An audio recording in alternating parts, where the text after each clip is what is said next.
Released in November 2019, after barely 3 years of development, Death Stranding brought a breath of fresh air to a gaming industry that lacked innovation. With an original story tackling some sensitive themes, Hideo Kojima's first title since leaving Konami divided players, and that's precisely what gave it strength as a work of art, but weakened it as a product. While most big-budget games aim to keep players on edge by relying on violence and combat through fast-paced gameplay, Death Stranding is the complete opposite of that. Kojima's message is clear. He wants us to slow down, take our time, and reconnect with nature, but above all, with each other. Death Stranding was not only different, it was one of a kind. However, this bold approach was deliberately sacrificed in this sequel, for which Kojima drew inspiration on current trends to convey his message. Between excessive fan service, a double-edged art direction, and a repetitive narrative structure, this second installment doesn't just divide players, it divides its own fans. And that's no accident. Hideo Kojima has done it again, and as you'll see, almost no one understood the hidden meaning of Death Stranding 2 on the beach.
And I are gonna tear shit up!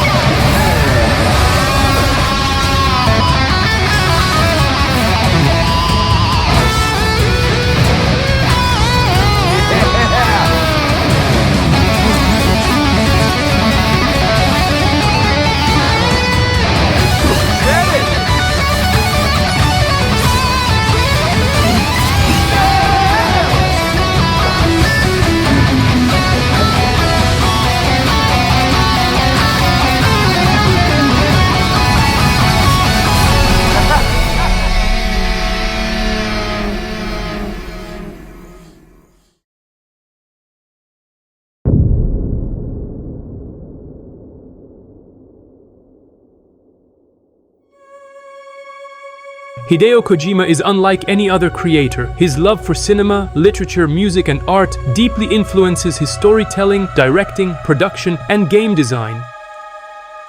MGSV marked a major turning point in his career. From that game onward, he fully embraced open world as the foundation of his work, a decision that would go on to shape the way he tells his stories. And the story is precisely the most delicate part of Death Stranding 2. Kojima's decision to stick with an open-world format hasn't just influenced his storytelling, it has confined it. Whether in MGSV, Death Stranding 1 or Death Stranding 2, the author seems to have trapped himself in a narrative structure he failed to evolve. What felt fresh in the Phantom Pain and still acceptable in Death Stranding may feel disappointing in Death Stranding 2.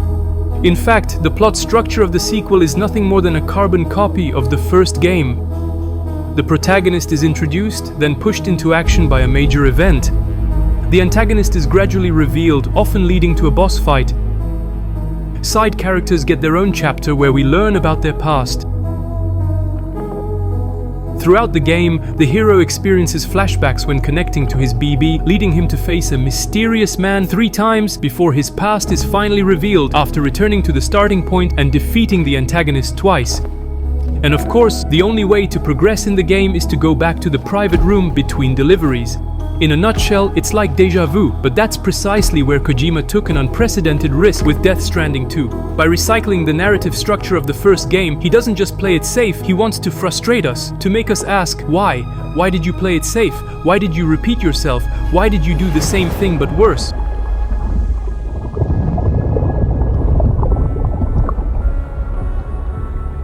Well, believe it or not, Death Stranding 2 was made by an AI.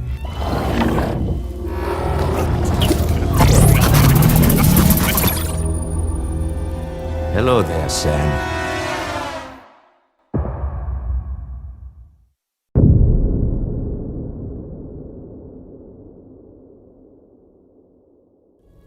A world divided, made whole, with a few sticks for encouragement. Empowering Higgs was a necessary step. It was we, you see, who built his ghost mech army for him, to use as he deemed fit. What the hell are you talking about? An existential threat was required to prompt you to seek strength through mutual connections. It was also necessary for APAC to equip you with sticks of your own. After all, we are incapable of murder. Who's Wayne? Wait. Don't tell me. You're not human, are you? Upon completing Death Stranding 2, it is revealed that APAS 4000 is an AI made up of the APAS system and the consciousness of the 4,000 souls stranded on the beach. Taking on the appearance of the president to manipulate Sam from the very beginning, APAS 4000's true goal was to transfer human consciousness into the Chiralverse in order to escape the Death Stranding. Sam's entire journey was therefore not conceived by a human but by an AI. And Kojima's message is clear: an AI cannot create something out of nothing. It needs data to be able to generate content. That's why the souls floating above the servers are making endless loops. They represent the data streams recycled by APAS 4000 in an attempt to produce something meaningful. But even with all the data in the world, the emotional impact of content generated by an AI will never be as great as that of a human creation. Here is what Kojima tried to do with Death Stranding 2. He broke the fourth wall in an unexpected yet familiar way, by extending APAS 4000's control not only over Sam, but over the game as a whole. Recycling the plot structure and narrative is not a lack of ideas, but an idea in itself. More specifically, the fact that we feel nothing, whether from Sam or in some key scenes such as Lou's fake death, is entirely intentional and shows us the limits of what an AI is capable of. Death Stranding 2 is not a game made by humans, it's a game made by APAS 4000 trying to imitate Kojima's work, from the Metal Gear saga to Death Stranding 1, a game made up of memories, references, copies, and repetitions.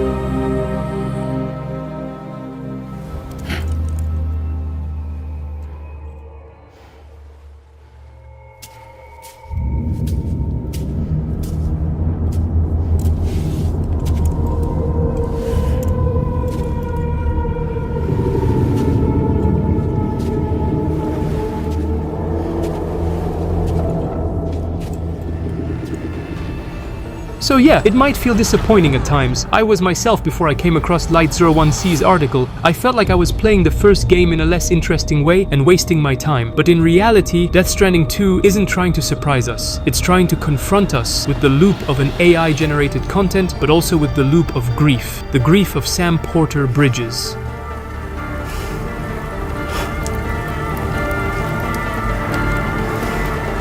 best I could hope for was to jump without. Just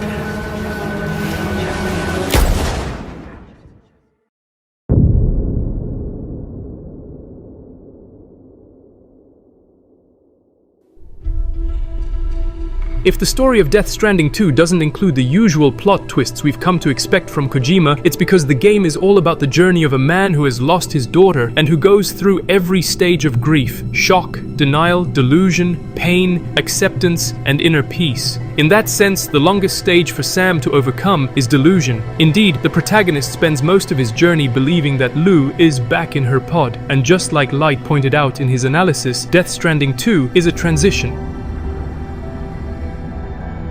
A transition from samsara, which in Buddhism refers to a cycle of suffering and rebirth, to nirvana, or rather nirvana, which means liberation from suffering, and delusion to achieve inner peace.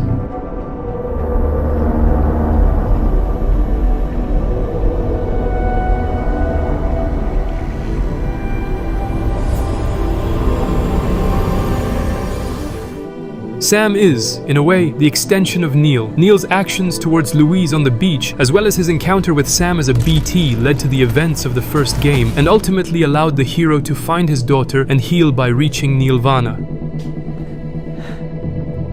I remember now.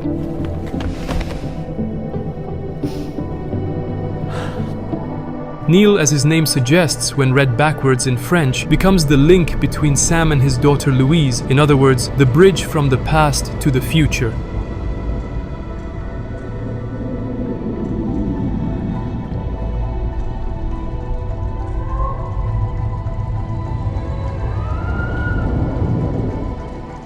As a result, Sam and Neil both reach Nirvana at the end of Death Stranding 2. I'm your Louise. Yeah.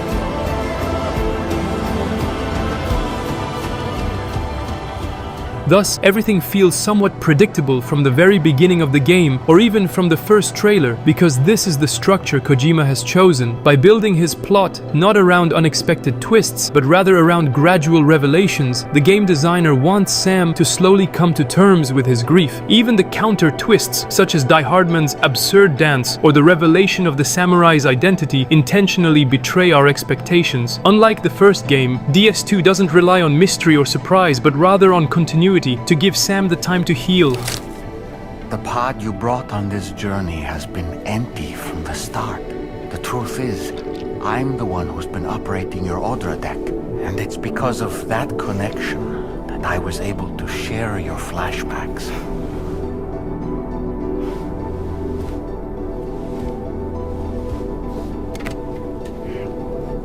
Do you see? Nothing has changed. The pod has always been empty.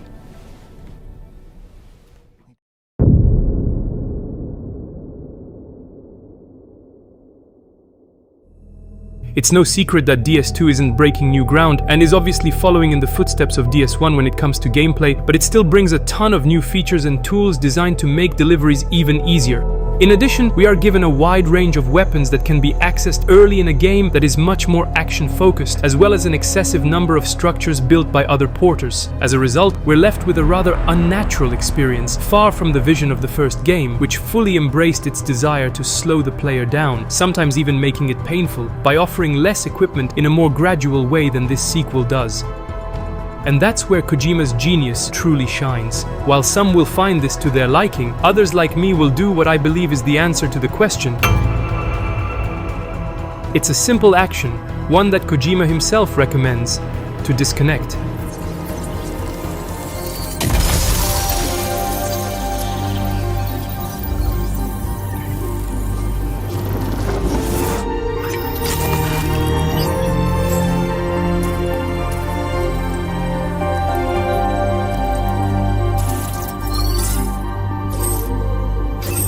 Build a bridge to the future we want to see, to choose our own path forward.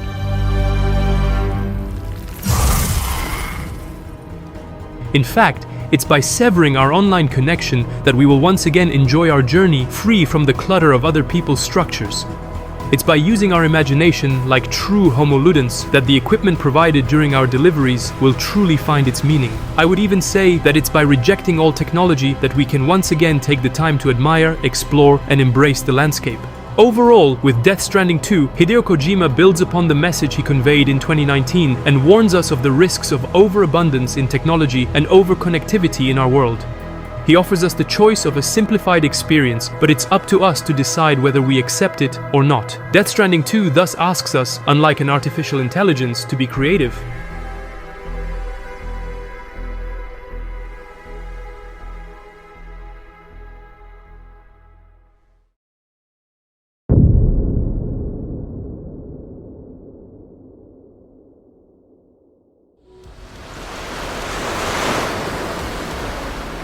Designed as a game generated by an AI mimicking Hideo Kojima's career, Death Stranding 2 shines through its flaws by showing us what a work of art created by an AI might look like. Kojima pushed further the idea he had for Metal Gear Solid 2, this time blending and transcending man and machine. The result is an experience that is intentionally frustrating and disappointing, yet unmatched in its purpose. Personally, after reading Light's analysis, I couldn't help but think that this might be Kojima's safest and riskiest project at the same time. Death Stranding 2 will undoubtedly remain the most misunderstood game of the designer after MGSV. Either way, On the Beach carries powerful messages. Among them is a reminder that only humans have the ability to create new things driven by their emotions, dreams, and ideas. In the end, it is through Fragile's final words that Kojima apologizes to us players for having misled and disappointed us on the surface with this sequel, a work that will likely take years before it is fully understood. It's my fault that you never got to watch Luke grow up. Me, who stole all those precious years. I'm so sorry, Sam. I can't give you back the time you've lost. But promise me you'll make the most of your future. With Luke.